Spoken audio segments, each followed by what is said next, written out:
What's up, everybody? Give me a second, fixing the camera here as last minute. The squat challenge, it is day 1 of February, and we started this thing in January, so if you weren't on board, now is your chance to do so. We had this fun idea to get in a buttload of squats for 2019. We called it 365 days of squatting. So the goal here was to do a set of squats in some capacity and weight every single day for 365 days. Now, I realize that's kind of impossible sometimes, so of course you can catch up. If you do them every day, good on you, but the idea here is to get overall the average of 365 days, whether you have to do a few days catch up or whatever. I'm totally guilty of that. So how it's rolling, just so you know, we started on day 1, theoretically. It was supposed to start day 1, we started about 12 days in. But since today is February 1st, you would start on day 1, you pick a weight, and you would hit 1 front squat. Day 2, you hit 2 front squats. Day 3, 3 front squats. You can see where we're going with this. So your volume is building up over time. And then really towards the last day of the month, or the last few days of the month, you have those really higher volume days.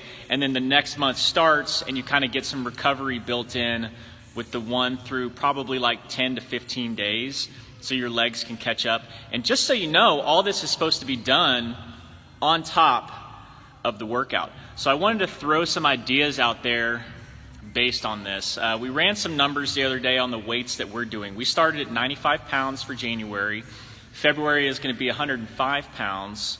We're jumping 10 pounds a month. So December, we're going to hit 205 pounds. And so our thought was if we could do these reps unbroken at 205 pounds, it's just heavy for us in that capacity, doing like 30 plus reps, then there's going to be a substantial increase in your fitness there. So that's the overall idea. And you can adjust this in any capacity that you want. How much, you can just give it a good push, yeah. Any capacity that you want, making 5-pound jumps. Mike Lane is playing around with a variant of this where his weight is actually heavier the first 10 days.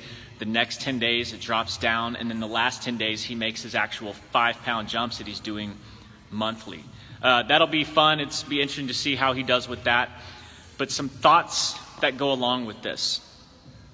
If it's on top of your squatting or on top of your normal workouts, it could be a lot of work. And like I was saying a minute ago, we did the math on this based on the numbers that we're doing, and by the end of the year, the overall weight moved is over 800,000 pounds, so 433 tons. Let that sink in for a second. That seems like a lot. And that's on top of what we're doing.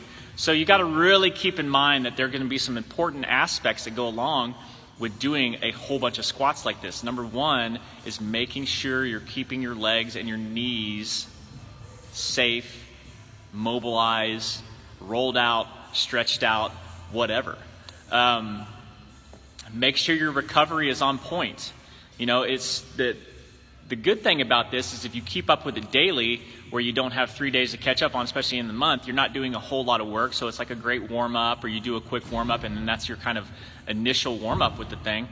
But then you can move on and get after your workout. So it's really beneficial if you're able to keep up with it. If you're going to miss a day, and you know you're going to miss a day, go ahead and knock it out, because just the other day I had to catch up on 3 days with everything else going on around here, and on top of the workout that we did, it ended up being like 150 front squats, and it's not beneficial. So just try to keep up with it. But if you want to hop along with it, today's a good day to start.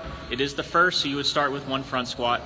Have some fun with it. If you have any questions about it, just feel free to reach out. Some of us are doing it around here. A few of the coaches are doing it as well, so you can ask us, ask them, whatever, if you have that. Jumps wise, pick a weight to start with. I think I did the math on the weight that we started based on my 1 rep max front squat, ended up being 30%. So if you had that 1 rep max, it doesn't have to be heavy. You know, it's going to get heavier over time. Just find a good starting point, make 5 to 10 pound jumps a month, and have some fun with it. So looking forward. Oh, one last thing. Measure your quads. I've been telling everybody that's doing this, take measurements of your quads, because I got a sneaking suspicion that those are going to start to grow too. And if you have a problem with that, then you have a problem with fitness. So have some fun with it, and let us know how it's going. Let us know how you're doing, and I look forward to seeing some results out of that. So y'all have a good day.